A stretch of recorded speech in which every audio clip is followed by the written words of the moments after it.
This thing, this is a pencil. I don't even have to use it anymore to compose. It's so vivid. This is my recording studio. It means that the songs that I'm working on can really be exactly what I want. It's not like just a dedicated instrument. It becomes something different for all the different things that I do. The synthesizer and the computer are going to become the folk instrument of the 80s. A tool like a computer should be easy to use. To just be able to start using the programs doesn't take any time at all. These are all tools for people to get better with. We took it to the studio and dumped the entire album down in 6 hours. It was quite amazing. It's latitude. That's what it really represents to me, is more wings, more latitude. You can do whatever you pretty much can imagine. So now the problem is trying to imagine something, you know, clever.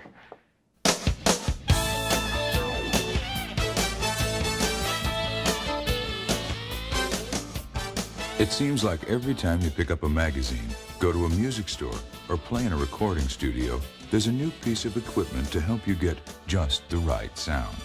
But no matter how the sound of music changes, writing music always seems to come down to one person with a pencil, staring at a piano, trying to imagine how all the parts will sound together. Recently, many musicians have discovered two new tools that together unlock the door to their imagination. A technology called Midi and a personal computer named Macintosh have completely changed the way they write, play, and even feel about their music. Midi, which stands for Musical Instrument Digital Interface, is the industry communication standard for exchanging musical information between a wide range of electronic instruments and computers. The most basic use of Midi is to connect two instruments together. Play one instrument, and the information about what you're playing is sent to the other instrument, which will precisely mirror your performance. But connect your keyboard to a Macintosh personal computer, and you open up a whole new world of possibilities. Instead of simply mirroring your performance, each part can be developed and played separately.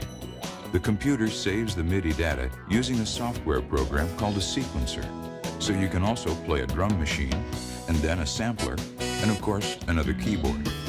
Suddenly, you're working out all the parts for a band long before you ever get to the recording studio.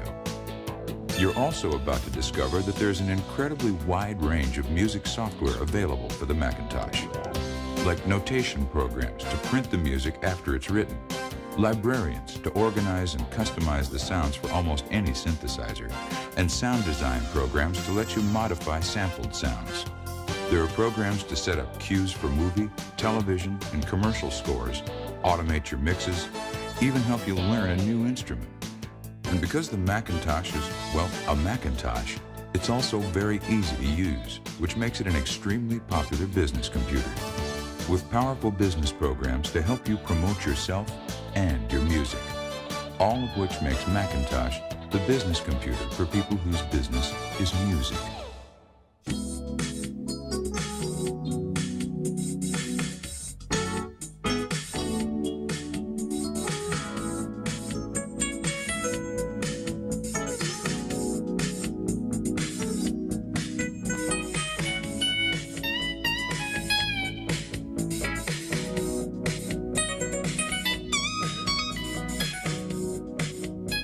I've been using Apples now for about 8 years.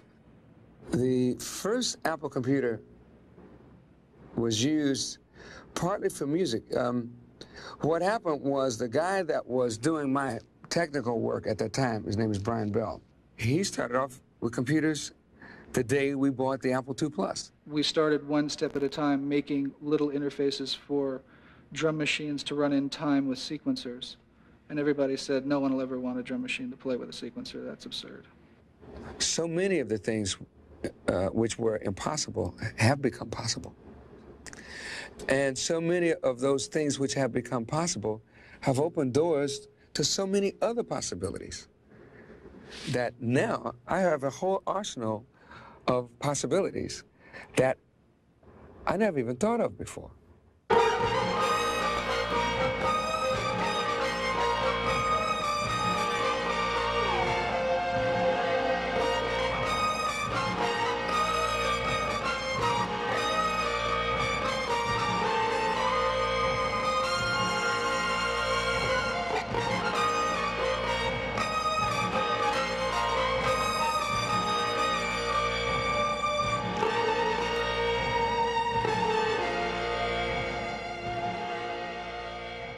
was it another brain? Was it a telephone? What was it?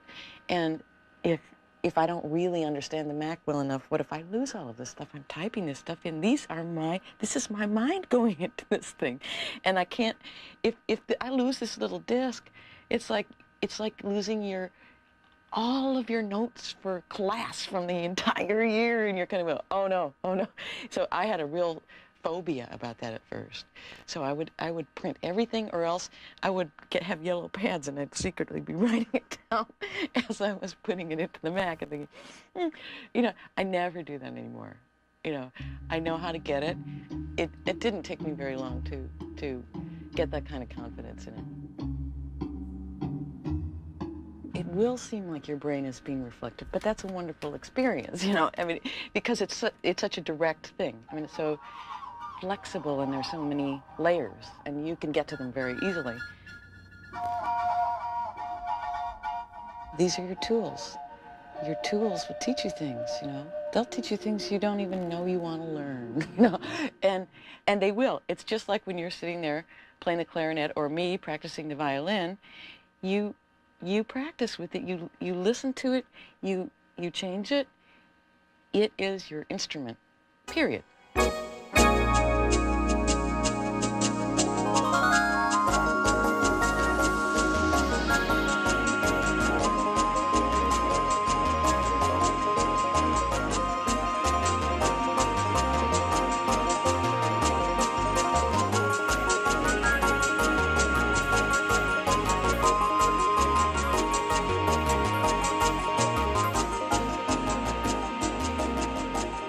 MIDI, computers, and synthesizers allow musicians to make music in a way that they've never been able to do before. They can play the music into the computer, they can hear it right back, they can interact with it while they're making it. This kind of power has never been seen in the history of all music making. And because of that, musicians are really drawn to use this technology to better realize their own creative powers. If you think of We find that the students are really drawn by the technology into the act of making music, that they enjoy making music much more with these kinds of tools. And especially the Macintosh is so simple for them to learn and so intuitive to use that they really enjoy coming into the lab as many hours as they can and making music. Down the road, we're going to find that these new technologies are making all sorts of new possibilities for musicians to creatively express themselves. Sequencers make great tape recorders for MIDI data. You can punch in, play back, even save a lot of time with a handy little feature called Instant Rewind. But that's only half the story. Sequencers also allow you to see and change every part of your music. Change the pitch and duration of an individual note. Create loops of any duration. Select quantize and put the entire rhythm section in time. Transpose parts or the entire piece with the click of a mouse. And if you can change a part, why not change the tempo too? Add to this the option to record parts with a MIDI sax, drums, or guitar, and it's easy to see why sequencing is the most popular music software for the serious composer.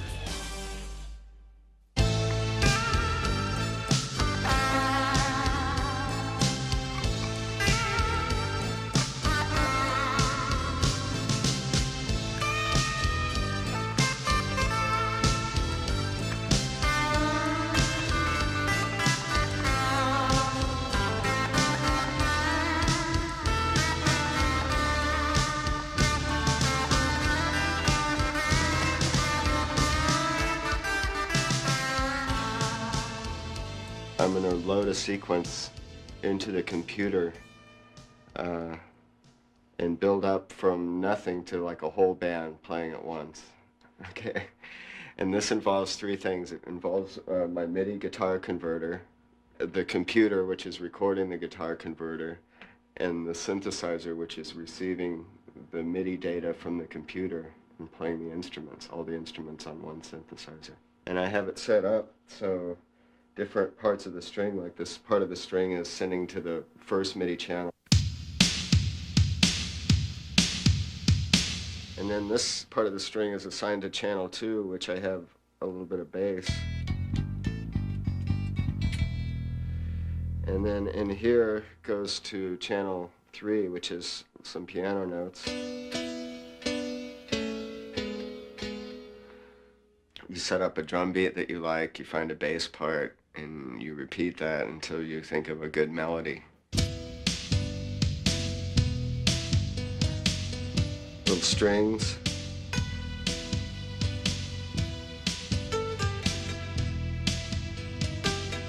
And voices.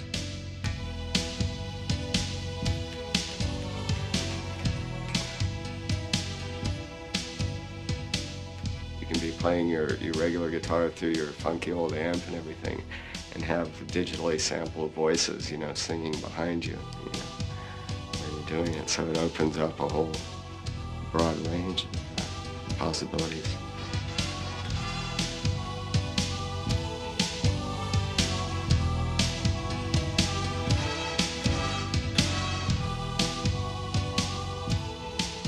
And now all I have to do is a smooth fade out.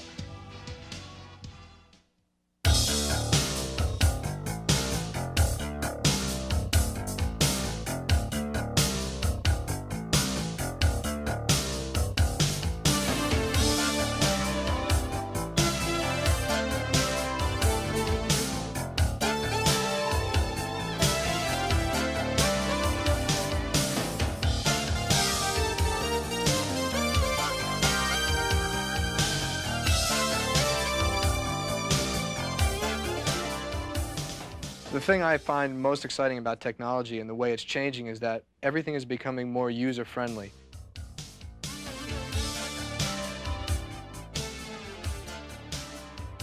I have my sequencing program here, which works basically as a multi-track tape recorder, but all through Midi. I have the track sheet, where I can keep track of all of my different parts on the different tracks, and then the song editor, which plays along wherever I am in the song so I can follow along. Through the chorus, through the verse, whatever. And then for editing, I have the step editor here, which is basically like a sideways piano roll.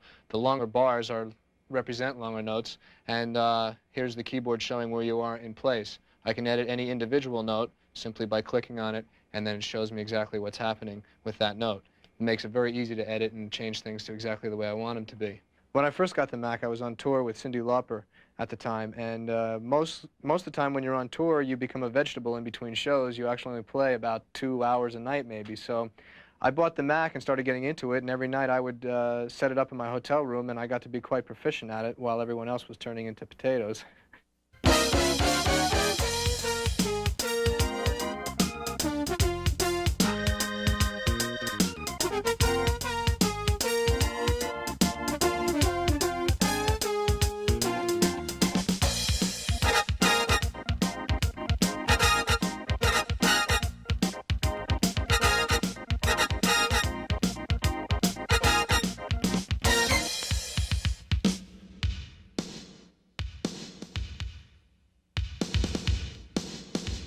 I introduced sequencers to my musical life, I guess about a year ago, and to be perfectly honest with you, I shied away from it for the longest time, primarily because of an attitude, I guess, of being a musician at a time in my life where you were either a good player or you didn't exist, and I worked real hard at trying to be a good player, and I figured if you couldn't play it, you better sit there and practice it so that you can play it, and using machinery wasn't the way to go. So I really copped an attitude about the whole sequencing thing. But what I did is I really kind of shortchanged myself, because that wasn't the idea of a sequencer. The idea of a sequencer was to broaden my musical horizons, primarily as a composer, really. And that's how I use it, and it's become my most powerful tool, and I find myself probably using it, maybe 6 to 8 hours a day at this point. What happened on my first album project using the Mac is that for the first time in my life, I was able to play everything the way that I really felt them. And if a person is capable of writing all the parts, there's a complete circle that's made, and the feeling and the emotion that comes out is quite magical, and it's something that's been missing in many of the projects that I have done in the past.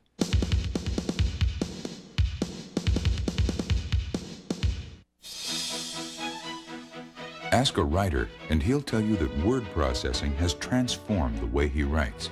The page is always neat, changes are a snap, and retyping is a thing of the past. So why should music be any different? After all, musicians spend a lot of time writing and reading. To begin with, you have complete control over the printed page, because with Macintosh, what you see on the screen is exactly what you'll get on paper. It's easy to transpose parts and to space your music to fit your lyrics. Imagine the possibilities, then see your music in black and white.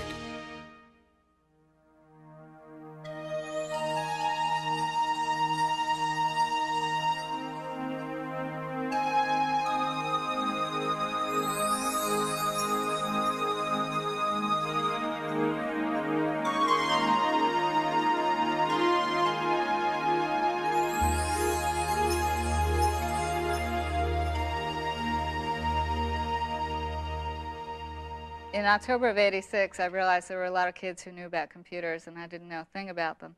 So I decided to just get the Macintosh and put it on my credit card. And I was glad that I did, because I started getting a lot of work printing out manuscripts for vocalists. To enter the music in, I enter it in with the mouse. It's very fast, just like typing. And at a certain point, if anything, any phrases are the same, I can just copy and paste them the same way I would with words in a paragraph. And that saves a lot of time. One of the things that happens a lot is a vocalist may decide they sing the song in a certain key. A month later, they sing it in a different key.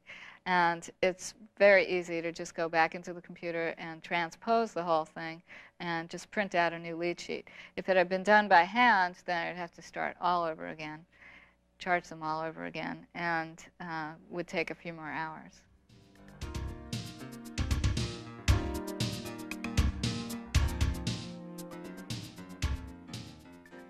It's changed the way that I write music. I go out of my way to find things to do on the computer. Buy a few synthesizers, and you'll soon have a lot of sounds to keep track of. And trying to customize a factory sound is hardly an intuitive process.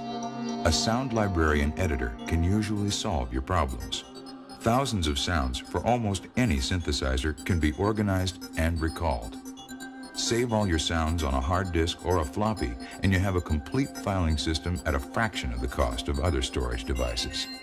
And for the first time, you can actually see what your sounds look like. So say goodbye to the little windows and tiny numbers on your synthesizer. With a Macintosh, what you can see, you can change.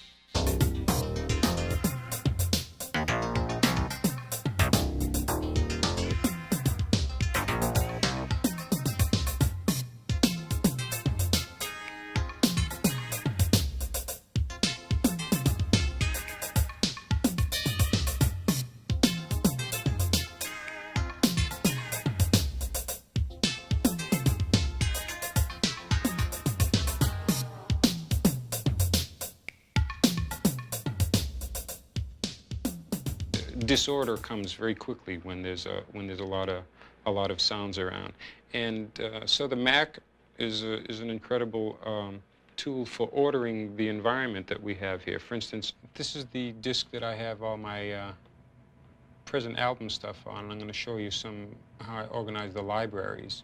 Now here's all the libraries, all the TX sounds categorized into these various categories. Let's check out the keyboards first.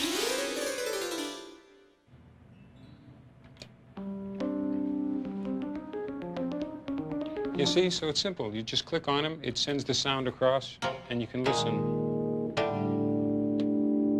If you sit and work with a piano, you can get the idea of the chords, and then write it down, and you can envision the orchestration. You could say, well, I'm going to have the trumpet play that, you could say, and you can envision it. And so everything you're doing, you're envisioning in your mind, which is fine. It's good to do that. But with MIDI, you can actually send have one synthesizer play an actual trumpet sound, and then have another synthesizer play the actual bass sound, so that you can hear your composition and develop it, I think, in a lot more detail.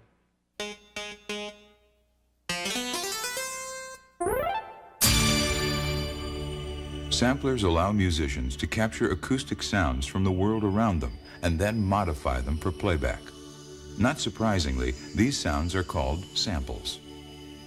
Sound design programs for Macintosh make it easy to fine-tune samples with a speed and precision previously available only on more expensive systems. Cut a sample to precisely edit unwanted sections without a click or pop. Blend two sounds for unique and unusual effects. Actually look at your sounds as three-dimensional waveforms. As you work, you can constantly monitor the sample so your eyes and ears can work together, which seems only natural when you're dealing with natural sounds.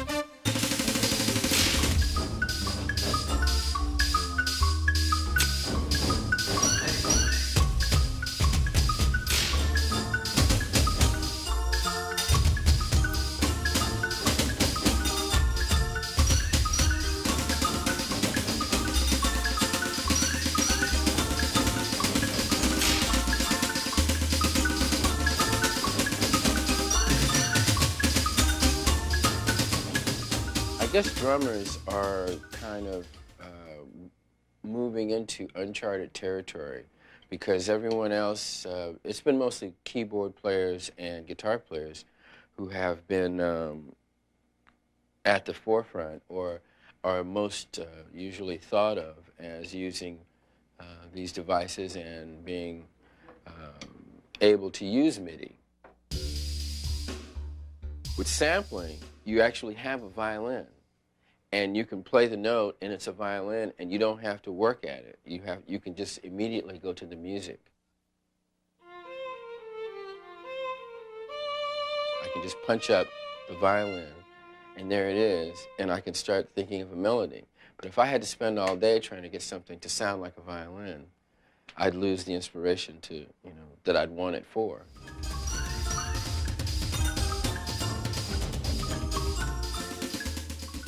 All these things with MIDI, with a computer or a synthesizer or sampling device being able to talk to other instruments, you get to hear things that you wouldn't necessarily think of, which is a good thing for me, I think.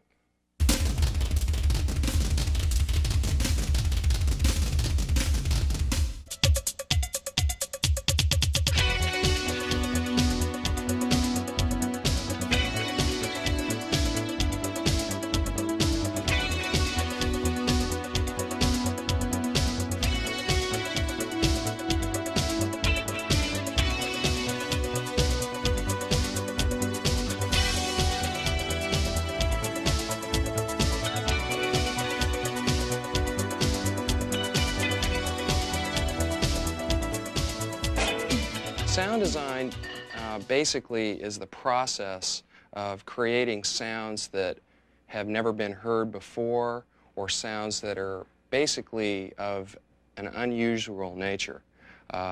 For instance, a good example of that is in the Star Trek movie when the Enterprise goes into warp acceleration. There is no sound to represent those areas, and that's where the sound designer comes in to create, manufacture, and process these types of effects. This program allows us to go in and actually manipulate the waveforms and amplitudes of the sound, turn the sound backwards, edit milliseconds out of the sound, virtually dissect the sound in any way possible. We can achieve things that we had never been able to achieve before in the manipulation process of the sound.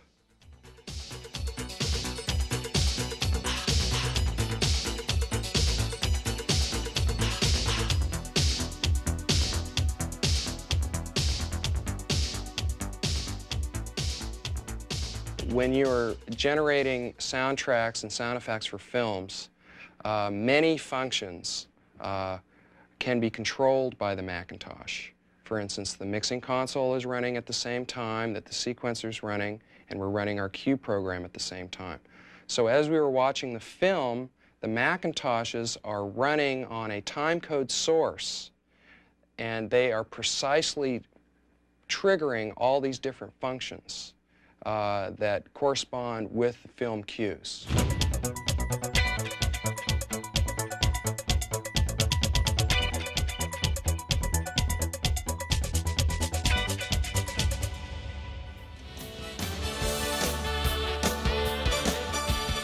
By now, you may be starting to think that some of the many programs available for Macintosh might just make making music a little easier.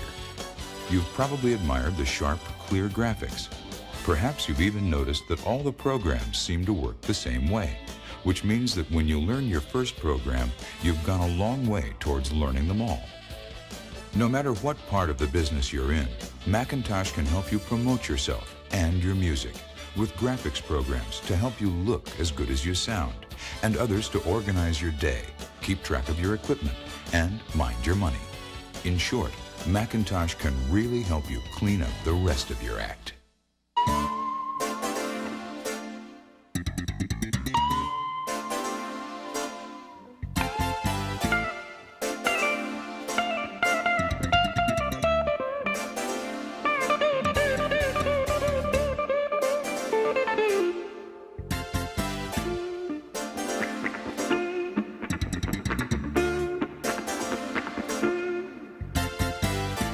I started playing, and it started sounding like Pablo Casals playing cello or something, you know, because the Midi was so serious.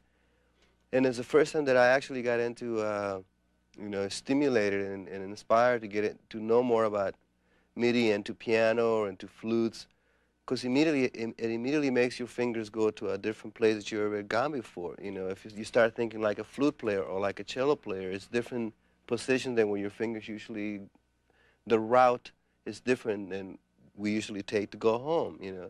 It's inspiring. You never know when you're creating what's going to trigger you. That's where you can really utilize a Mac, you know, to storage a sound that you like and then put more things on it or take off until you have something that is just it's like your handwriting.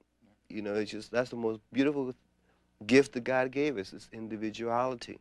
You know, that's how to me it needs to be used, to bring forth more your individuality.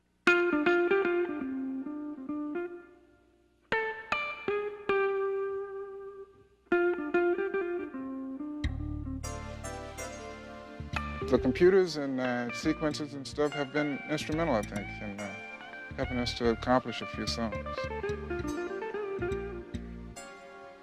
All of a sudden, the Midi becomes a necessity rather than a commodity. And that's how I look at it now. You know, I can't ignore it. I got to have it.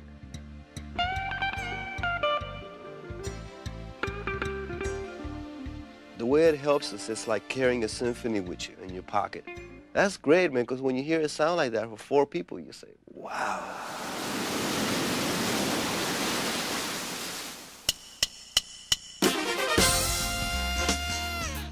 If you're making your career in music, you'll be knocking on a lot of doors. And when one of those doors opens, you'll want to have everything it takes to march right in, which is where Macintosh comes in. Macintosh is made by Apple Computer, a company dedicated to one extraordinary idea, that using a computer should be a pleasure, not a problem. Our goal is to build computers that can take you as far as you want to go. We know that that's a very long way, and that part of helping you get there is to make the first steps easy. Macintosh, the power to be your best.